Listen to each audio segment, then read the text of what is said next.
आज की इफ्तारी के लिए हमने एक बहुत ही ख़ास रेसिपी लाई है। आज हमने बनाया है होल तंदूरी रोस्ट चिकन। तो ये जो चिकन है ये हमने पूरा ही पकाया है। बहुत ही मज़े का बनता है। अगर आप बड़ी फैमिली है तो आप इस तरीके से इसको बना के एंजॉय कर सकते हैं। तो मैं आपको स्टेप बाय स्टेप दिखाऊंगी कैसे बनाना है। वीडियो ज़रूर एंड तक देखिएगा और एक बार तो ज़रूर ट्राई कीजिएगा। सबसे पहले जो हमने चिकन लिया है सारा उसको हमें अच्छे से क्लीन करना है। ये स्टेप मैं इसलिए दिखा रही हूँ कि कई लोग बिगनर्स होते हैं और वो पूछते हैं कि जो चिकन है वो किस तरीके से साफ़ करना है। इंशाल्लाह अगर आप चाहेंगे मैं नेक्स्ट वीडियो में आपको कभी चिकन कट करके भी दिखाऊंगी घर पे। होल चिकन को कैसे आप घर पे ही कट कर सकते हैं।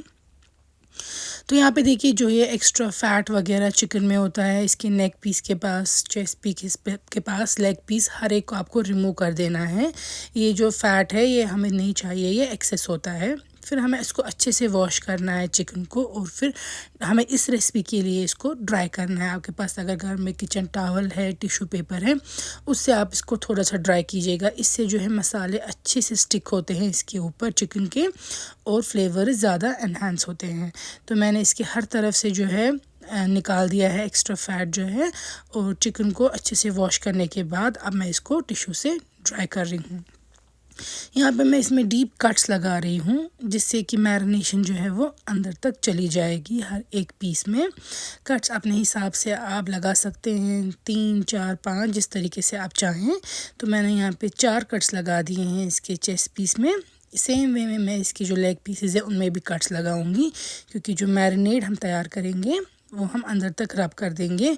उससे चिकन जो है वो जूसी बनता है, ड्राई नहीं रहता है क्योंकि मसाले अंदर तक गए होते हैं।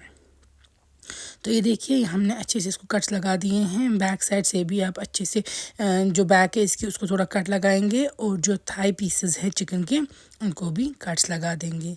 हमें इस चिकन को 2 बार मैरिनेट करना है। पहली मैरिनेशन कम टाइम के लिए होगी, सेकंड मैरिनेशन आप ठीक टाइम के लिए रखेंगे। तो यहाँ पे कट्स लगाने के बाद आप इसको किसी खुले बर्तन में लीजिएगा। पहली मैरिनेशन में मैं इसमें डाल रही हूँ लेमन का जूस, 2-3 लेमन का जूस और नींबू। इससे जो है इसमें फ्लेवर्स भी अंदर तक जाएंगे और ये टेंडर भी हो जाएगा कुछ देर लेमन और नींबू में रहकर।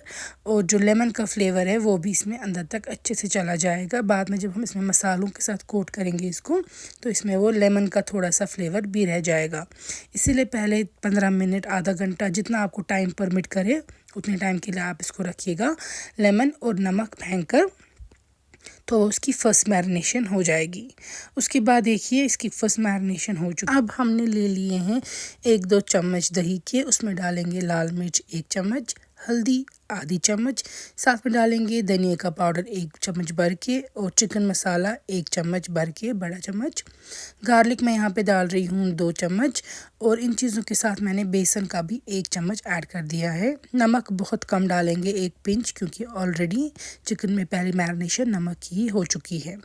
इस मैरिनेड के सारे मसालों को आप अच्छे से आपस में मिक्स करेंगे क्योंकि फिर हमें उसके बाद ये चिकन के पीसेस पे कोट करना है।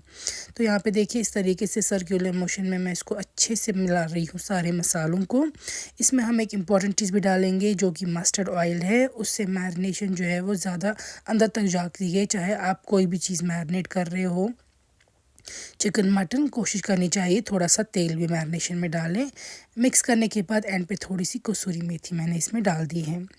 अब यहाँ पे जो चिकन हमें पहले मैरिनेट में था इस पे ही हम रब कर देंगे इसको।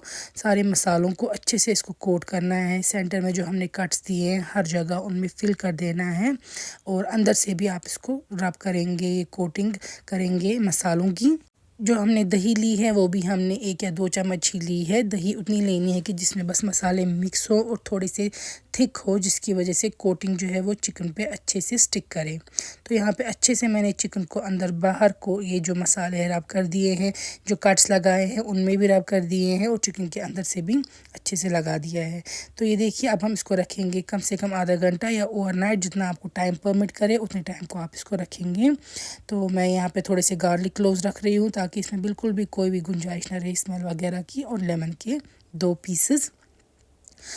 अब क्योंकि ये होल चिकन हमने लिया है, अब हमें इसको एक साथ ही कर देना है रोस्ट, इसलिए हम इसको अच्छे से बंद कर देंगे। जो यहाँ पे इसकी टांगे हैं उनको मैंने जो फॉइल होती है सिल्वर फॉइल, एल्युमिनियम फॉइल, उसकी मदद से बंद किया है। ओवन 180 डिग्री पे गर्म करेंगे आप, और पहले इसको 15 मिनट के लिए रोस्ट करेंगे, फिर इसको बाहर निकालेंगे और फ्लिप कर देंगे।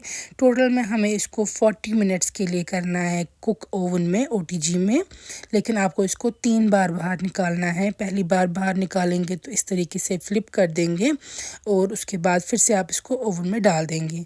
उसके बाद फिर से आप इसको रखेंगे 10 मिनट तक या 15 मिनट तक, और फिर से निकाल देंगे। तो ये देखिए, फ़र्स्ट टाइम मैंने इसको 15 मिनट के लिए 180 डिग्री पे कुक किया, फिर बाहर निकाल के टर्न किया। ये सेकंड टाइम मैंने बाहर निकाला है। अब मैं इस पर थोड़ा सा यहाँ पे बटर ऐड कर रही हूँ, और फिर से ओवन में डाल दूँगी। फिर से मैं बताना चाहती हूँ 180 डिग्री रहेगा टेम्परेचर OTG का। टोटल में 40 मिनट्स के लिए आपको इसको तैयार करना है, लेकिन इसको 3 बार आपको करना है तैयार। पहले बार बाहर निकालने के साथ फ्लिप कर देंगे, फिर रख देंगे वापस। सेकंड टाइम बाहर निकालने पे इसको थोड़ा सा आप बटर घी वगैरह लगा देंगे, फिर वापस रख देंगे, और थर्ड टाइम फिर से इसको फ्लिप कर देंगे और फिर से रख देंगे अंदर। टाइम आप डिवाइड कर सकते हैं अपने हिसाब से, 40 मिनट्स को 15, 10 या ऐसे ही कुछ कर करके। तो यहाँ पे देखिए टोटल में 40 मिनट्स के बाद जो चिकन है वो तैयार है। आप भी ज़रूर बनाइएगा, बहुत ही मज़े का बनता है। तो आप भी एक बार ज़रूर ट्राई कीजिएगा। ये मैंने इफ्तारी के बाद ट्राई किया और बहुत ज़्यादा मज़े का बना है। आपके घर पे मेहमान आ रहे हों, या आप कोई स्पेशल दावत रखना चाहते हो, या इवन ईद पे भी आप चाहते हो कि आपके दस्तरखान पे कुछ स्पेशल चीज़ हो, कुछ डिफरेंट हो, तो आप ये ट्राई कर सकते हैं। तो ये देखिए, मैं आपको दिखाऊँगी ये कितना ज़्यादा लज़ीज़ बना है, टेस्टी बना है। तो हमने तो कल रात इफ्तारी के बाद ही खाया, और उम्मीद है आप भी ज़रूर ट्राई करेंगे और अपना कमेंट में फ़ीडबैक ज़रूर देंगे। अल्लाह हाफ़िज़।